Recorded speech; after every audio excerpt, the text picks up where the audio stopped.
បច្ចុប្បន្ននេះខ្ញុំចេះតែគិតមើលធ្លាប់ឮប្រសងចិននិយាយពាក្យថាពិតដូចមិនពិតមិនពិតដូចពិតមានដូចមិនមានមិនមានដូចមានអីចឹងណាឥឡូវសម័យ AI ដូចថ្ងៃមុនខ្ញុំគ្រាន់តែស្ដាប់សំឡេង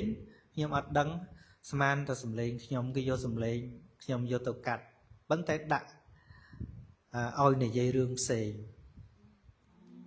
ហ្នឹងហើយទៅផ្សាយណាហាងឆេងស្អីហុងស៊ុយមិនហុងស៊ុយអីមានសំណាងលៀបជ័យអីប៉ុន្តែសំឡេងសានទៅជាឲ្យច្បាស់ចែអាហ្នឹង AI គេធ្វើគេធ្វើបានហ្នឹងហើយបាទចេញមកតែចឹងទៅវានឹងមានច្រើនទៀតរូបក៏គេធ្វើដូចសឹងតែ 90% ជាងសំឡេងក៏សើ 90% ជាងប៉ុន្តែរឿងទាំងអស់នោះវាមិនលើសពីបញ្ញាទេកាលណាបញ្ញាសិក្សារៀបរកសេចក្តីពិតក្នុងសច្ចធម៌ហើយ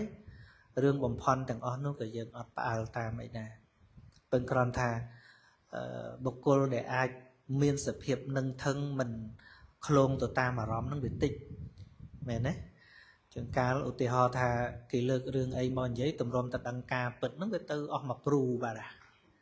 ហ្នឹងហើយ